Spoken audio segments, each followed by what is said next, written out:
Esther, Chapter 1.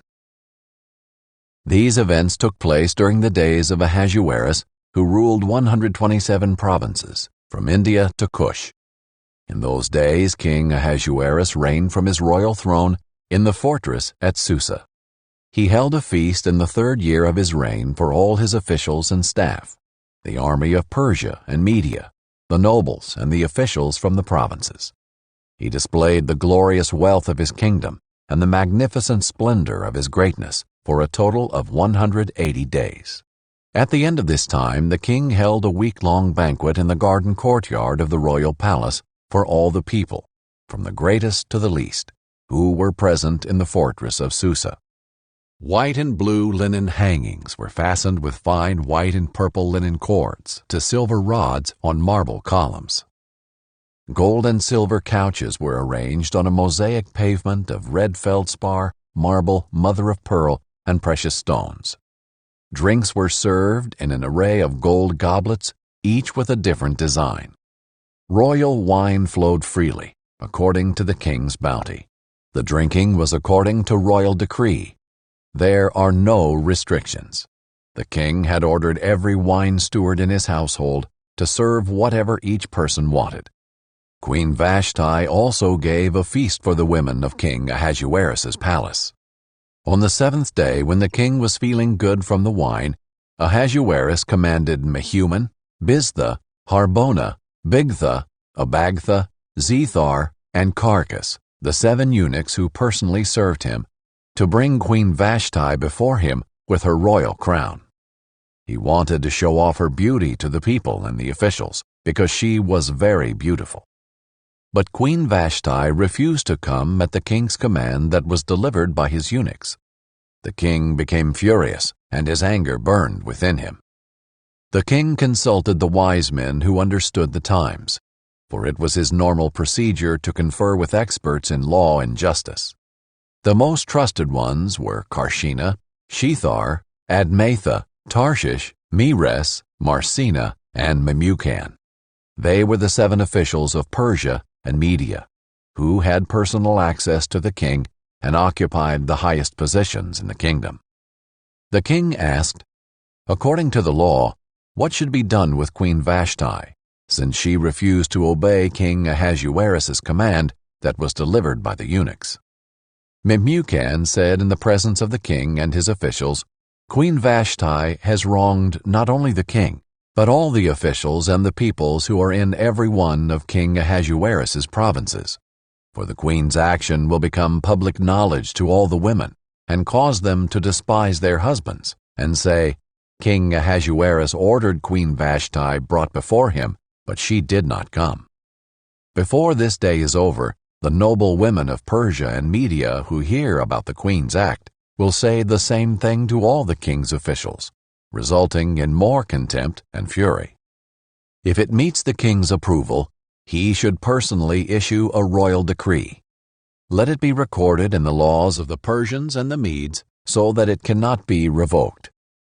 Vashti is not to enter King Ahasuerus's presence, and her royal position is to be given to another woman who is more worthy than she. The decree the king issues will be heard throughout his vast kingdom, so all women will honor their husbands, from the greatest to the least. The king and his counselors approved the proposal, and he followed Memucan's advice. He sent letters to all the royal provinces, to each province in its own script, and to each ethnic group in its own language, that every man should be master of his own house and speak in the language of his own people. Chapter 2. Sometime later, when King Ahasuerus's rage had cooled down, he remembered Vashti, what she had done, and what was decided against her. The king's personal attendants suggested, let a search be made for beautiful young virgins for the king. Let the king appoint commissioners in each province of his kingdom, so that they may gather all the beautiful young virgins to the harem at the fortress of Susa. Put them under the supervision of Hegai, the king's eunuch, keeper of the women, and give them the required beauty treatments. Then the young woman who pleases the king will become queen instead of Vashti. This suggestion pleased the king, and he did accordingly. In the fortress of Susa there was a Jewish man named Mordecai, son of Jair, son of Shimei, son of Kish, a Benjaminite. Kish had been taken into exile from Jerusalem with the other captives when King Nebuchadnezzar of Babylon took King Jeconiah of Judah into exile. Mordecai was the legal guardian of his cousin Hadassah, that is, Esther, because she had no father or mother. The young woman had a beautiful figure and was extremely good-looking. When her father and mother died, Mordecai had adopted her as his own daughter. When the king's command and edict became public knowledge, and when many young women were gathered at the fortress of Susa under Hegai's supervision, Esther was taken to the palace into the supervision of Hegai, keeper of the women. The young woman pleased him and gained his favor, so that he accelerated the process of the beauty treatments and the special diet that she received. He assigned 7 hand-picked female servants to her from the palace and transferred her and her servants to the harem's best quarters. Esther did not reveal her ethnicity or her family background because Mordecai had ordered her not to make them known. Every day Mordecai took a walk in front of the harem's courtyard to learn how Esther was doing and to see what was happening to her.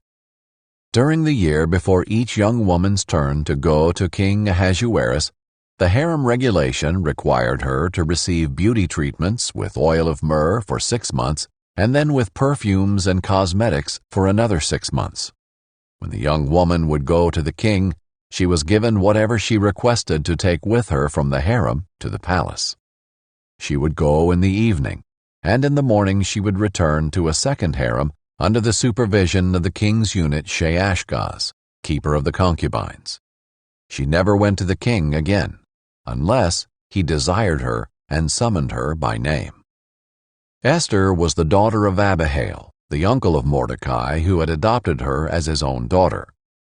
When her turn came to go to the king, she did not ask for anything except what Hegai, the king's eunuch, keeper of the women, suggested.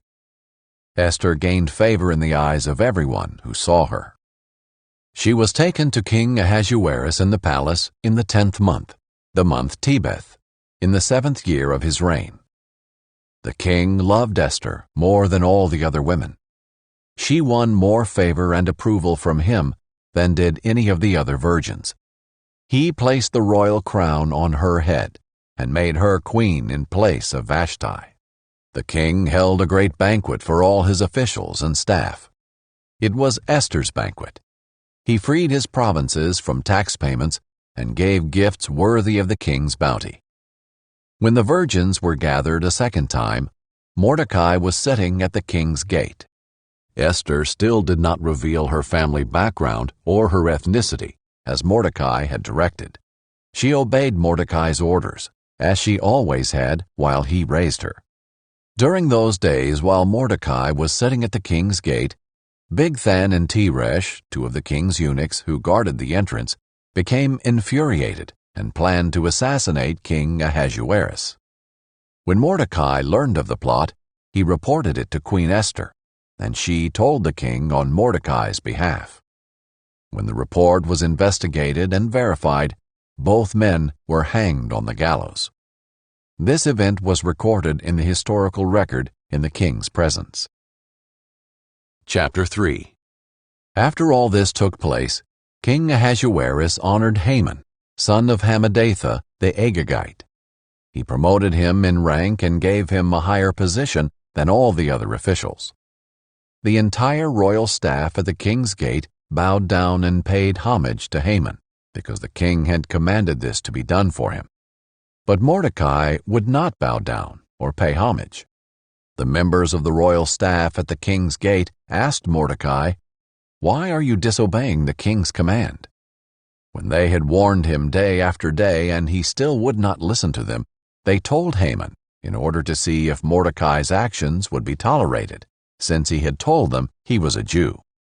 When Haman saw that Mordecai was not bowing down or paying him homage, he was filled with rage, and when he learned of Mordecai's ethnic identity, it seemed repugnant to Haman to do away with Mordecai alone, He planned to destroy all of Mordecai's people, the Jews, throughout Ahasuerus' kingdom. In the first month, the month of Nisan, in King Ahasuerus' 12th year, the pur, that is, the lot, was cast before Haman for each day in each month, and it fell on the 12th month, the month Adar.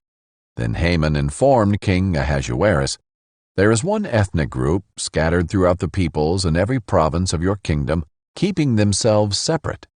Their laws are different from everyone else's, and they do not obey the king's laws. It is not in the king's best interest to tolerate them. If the king approves, let an order be drawn up authorizing their destruction, and I will pay 375 tons of silver to the officials for deposit in the royal treasury." The king removed his signet ring from his hand and gave it to Haman, son of Hammedatha the Agagite, the enemy of the Jews. Then the king told Haman, "The money and people are given to you to do with as you see fit." The royal scribes were summoned on the 13th day of the first month, and the order was written exactly as Haman commanded. It was intended for the royal satraps, the governors of each of the provinces, and the officials of each ethnic group, and written for each province in its own script and to each ethnic group in its own language. It was written in the name of King Ahasuerus, and sealed with the royal signet ring. Letters were sent by couriers to each of the royal provinces, telling the officials to destroy, kill, and annihilate all the Jewish people, young and old, women and children, and plunder their possessions on a single day, the 13th day of Adar, the 12th month. A copy of the text, issued as law throughout every province, was distributed to all the people so that they might get ready for that day. The couriers left, spurred on by royal command, and the law was issued in the fortress of Susa. The king and Haman sat down to drink, while the city of Susa was in confusion.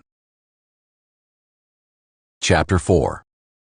When Mordecai learned all that had occurred, he tore his clothes, put on sackcloth and ashes, went into the middle of the city, and cried loudly and bitterly.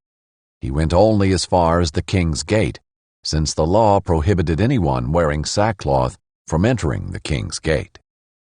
There was great mourning among the Jewish people in every province where the king's command and edict reached. They fasted, wept, and lamented, and many lay in sackcloth and ashes.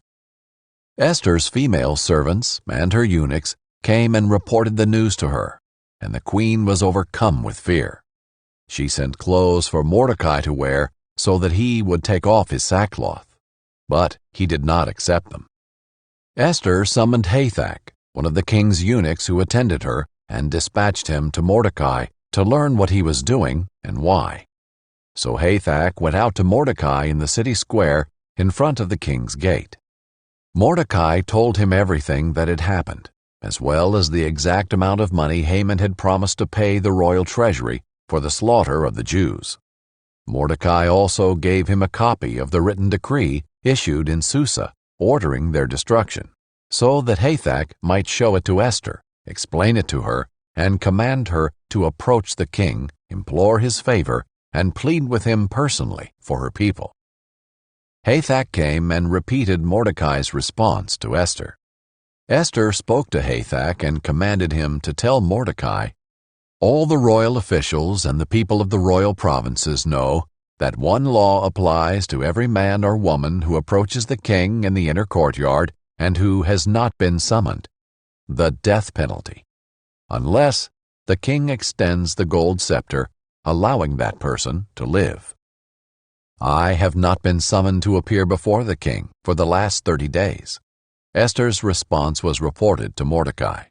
Mordecai told the messenger to reply to Esther, "Don't think that you will escape the fate of all the Jews because you are in the king's palace. If you keep silent at this time, relief and deliverance will come to the Jewish people from another place, but you and your father's family will be destroyed. Who knows, perhaps you have come to your royal position for such a time as this." Esther sent this reply to Mordecai, "Go and assemble all the Jews who can be found in Susa and fast for me. Don't eat or drink for 3 days, night or day. I and my female servants will also fast in the same way. After that, I will go to the king, even if it is against the law. If I perish, I perish." So Mordecai went and did everything Esther had commanded him. Chapter 5. On the 3rd day, Esther dressed in her royal clothing and stood in the inner courtyard of the palace facing it. The king was sitting on his royal throne in the royal courtroom, facing its entrance. As soon as the king saw Queen Esther standing in the courtyard, she gained favor with him. The king extended the gold scepter in his hand toward Esther, and she approached and touched the tip of the scepter. "What is it, Queen Esther?" the king asked her. "Whatever you want, even to half the kingdom, will be given to you." "If it pleases the king," Esther replied, "may the king and Haman come today to the banquet I have prepared for them." The king said, "Hurry and get Haman, so we can do as Esther has requested." So the king and Haman went to the banquet Esther had prepared. While drinking the wine, the king asked Esther, "Whatever you ask will be given to you. Whatever you want, even to half the kingdom, will be done." Esther answered, "This is my petition and my request. If I have found favor in the eyes of the king, and if it pleases the king to grant my petition and perform my request, may the king and Haman come to the banquet I will prepare for them. Tomorrow I will do what the king has asked." That day Haman left full of joy and in good spirits.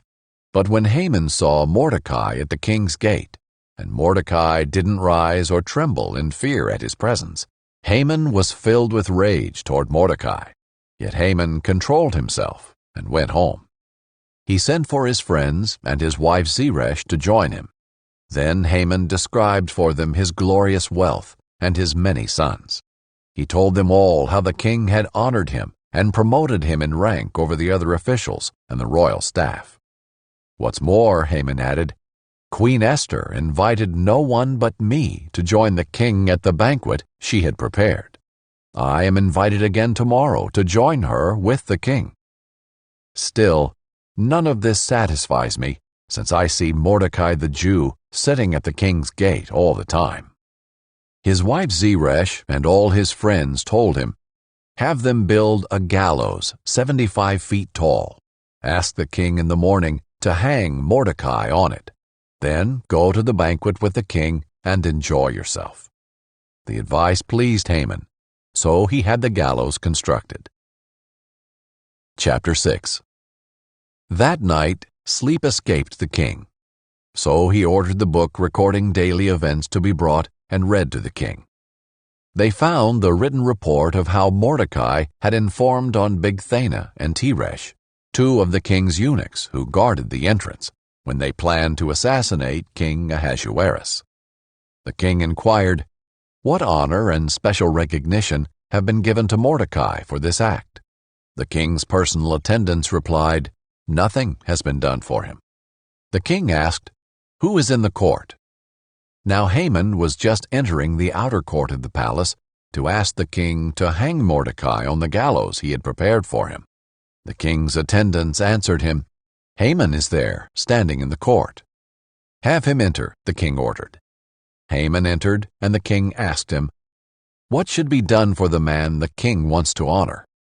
Haman thought to himself, "Who is it the king would want to honor more than me?" Haman told the king, "For the man the king wants to honor, have them bring a royal garment that the king himself has worn, and a horse the king himself has ridden, which has a royal crown on its head. Put the garment and the horse under the charge of one of the king's most noble officials. Have them clothe the man the king wants to honor, parade him on the horse through the city square, and call out before him, 'This is what is done for the man the king wants to honor.'" The king told Haman, "Hurry and do just as you proposed.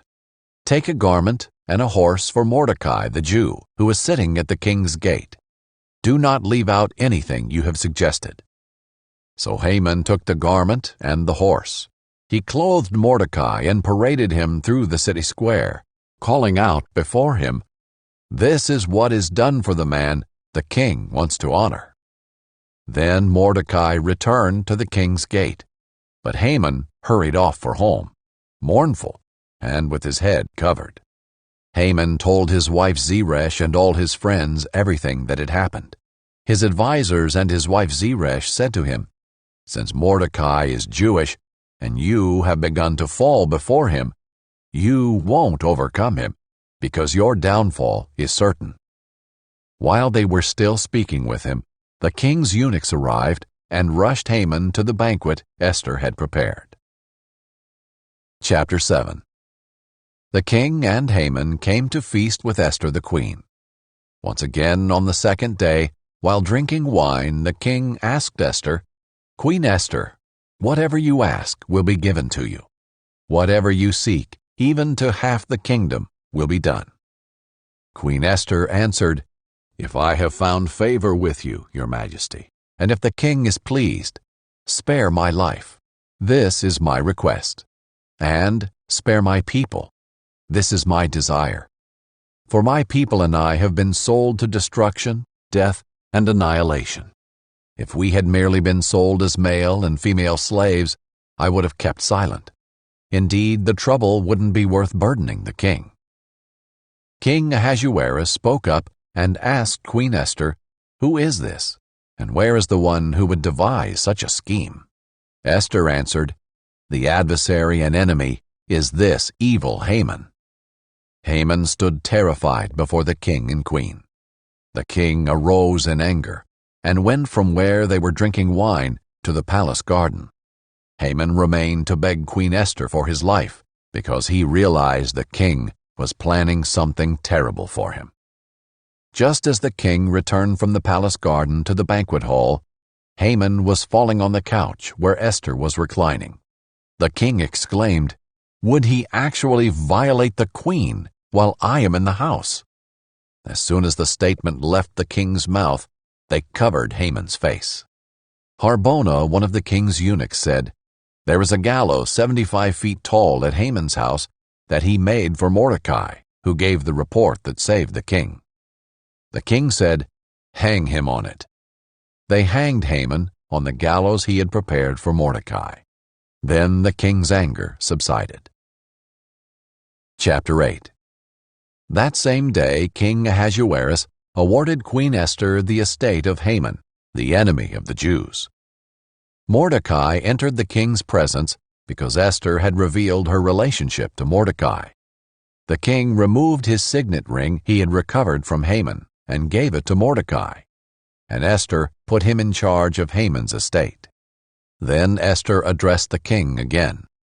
She fell at his feet, wept, and begged him to revoke the evil of Haman the Agagite and his plot he had devised against the Jews.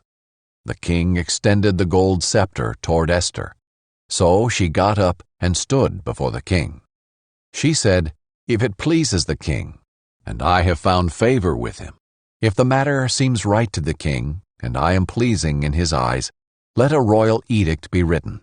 Let it revoke the documents the scheming Haman, son of Hammedatha the Agagite, wrote to destroy the Jews who are in all the king's provinces. For how could I bear to see the disaster that would come on my people? How could I bear to see the destruction of my relatives?" King Ahasuerus said to Esther the queen and to Mordecai the Jew, "Look, I have given Haman's estate to Esther, and he was hanged on the gallows because he attacked the Jews. Write in the king's name whatever pleases you concerning the Jews, and seal it with the royal signet ring. A document written in the king's name and sealed with the royal signet ring cannot be revoked." On the 23rd day of the 3rd month, that is, the month Sivan, the royal scribes were summoned. Everything was written exactly as Mordecai commanded for the Jews, to the satraps, the governors, and the officials of the 127 provinces from India to Cush. The edict was written for each province in its own script, for each ethnic group in its own language, and to the Jews in their own script and language. Mordecai wrote in King Ahasuerus' name, and sealed the edicts with the royal signet ring. He sent the documents by mounted couriers, who rode fast horses bred in the royal stables. The king's edict gave the Jews in each and every city the right to assemble and defend themselves, to destroy, kill, and annihilate every ethnic and provincial army hostile to them, including women and children, and to take their possessions as spoils of war. This would take place on a single day throughout all the provinces of King Ahasuerus, on the 13th day of the 12th month, the month Adar. A copy of the text, issued as law throughout every province, was distributed to all the peoples, so the Jews could be ready to avenge themselves against their enemies on that day. The couriers rode out in haste on their royal horses at the king's urgent command. The law was also issued in the fortress of Susa. Mordecai went from the king's presence clothed in royal blue and white, with a great gold crown and a purple robe of fine linen. The city of Susa shouted and rejoiced, and the Jews celebrated with gladness, joy, and honor. In every province and every city, wherever the king's command and edict reached, gladness and joy took place among the Jews. There was a celebration and a holiday, and many of the ethnic groups of the land professed themselves to be Jews, because fear of the Jews had overcome them. Chapter 9.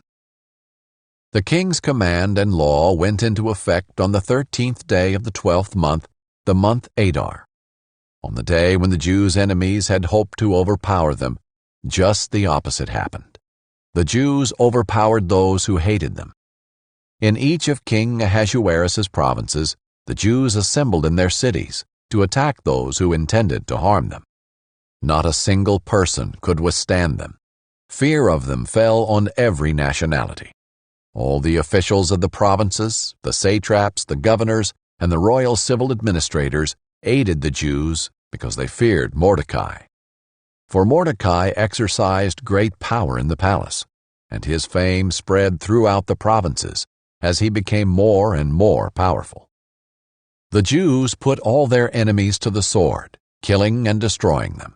They did what they pleased to those who hated them. In the fortress of Susa, the Jews killed and destroyed 500 men, including Parshandatha, Dalphon, Aspatha, Poratha, Adalia, Aridatha, Parmashta, Arizai, Aridai, and Vizatha. They killed these 10 sons of Haman, son of Hammedatha, the enemy of the Jews. However, they did not seize any plunder. On that day, the number of people killed in the fortress of Susa was reported to the king. The king said to Queen Esther, "In the fortress of Susa the Jews have killed and destroyed 500 men, including Haman's 10 sons. What have they done in the rest of the royal provinces? Whatever you ask will be given to you. Whatever you seek will also be done." Esther answered, "If it pleases the king, may the Jews who are in Susa also have tomorrow to carry out today's law, and may the bodies of Haman's 10 sons be hung on the gallows." The king gave the orders for this to be done. So a law was announced in Susa, and they hung the bodies of Haman's 10 sons. The Jews in Susa assembled again on the 14th day of the month of Adar and killed 300 men in Susa, but they did not seize any plunder. The rest of the Jews in the royal provinces assembled, defended themselves, and gained relief from their enemies. They killed 75,000 of those who hated them, but they did not seize any plunder. They fought on the 13th day of the month of Adar and rested on the 14th, and it became a day of feasting and rejoicing. But the Jews in Susa had assembled on the 13th and the 14th days of the month. They rested on the 15th day of the month, and it became a day of feasting and rejoicing. This explains why the rural Jews who live in villages observe the 14th day of the month of Adar as a time of rejoicing and feasting. It is a holiday when they send gifts to one another. Mordecai recorded these events and sent letters to all the Jews in all of King Ahasuerus' provinces, both near and far. He ordered them to celebrate the 14th and 15th days of the month of Adar every year, because during those days the Jews gained relief from their enemies. That was the month when their sorrow was turned into rejoicing, and their mourning into a holiday. They were to be days of feasting, rejoicing, and of sending gifts to one another and to the poor. So the Jews agreed to continue the practice they had begun, as Mordecai had written them to do. For Haman, son of Hammedatha the Agagite, the enemy of all the Jews, had plotted against the Jews to destroy them. He cast the pur, that is, the lot, to crush and destroy them. But when the matter was brought before the king, he commanded by letter that the evil plan Haman had devised against the Jews return on his own head, and that he should be hanged with his sons on the gallows. For this reason these days are called Purim, from the word pur, because all of the instructions in this letter, as well as what they had witnessed and what had happened to them, the Jews bound themselves, their descendants, and all who joined with them to a commitment that they would not fail to celebrate these 2 days each and every year, according to the written instructions and according to the time appointed. These days are remembered and celebrated by every generation, family, province, and city, so that these days of Purim will not lose their significance in Jewish life, and their memory will not fade from their descendants. Queen Esther, daughter of Abihail, along with Mordecai the Jew, wrote this second letter with full authority to confirm the letter about Purim. He sent letters with assurances of peace and security to all the Jews who were in the 127 provinces of the kingdom of Ahasuerus, in order to confirm these days of Purim at their proper time, just as Mordecai the Jew and Esther the queen had established them, and just as they had committed themselves and their descendants to the practices of fasting and lamentation. So Esther's command confirmed these customs of Purim, which were then written into the record. Chapter 10. King Ahasuerus imposed a tax throughout the land, even to the farthest shores.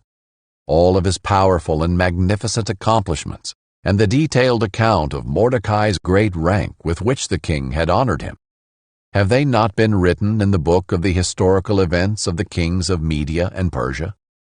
Mordecai the Jew was second only to King Ahasuerus.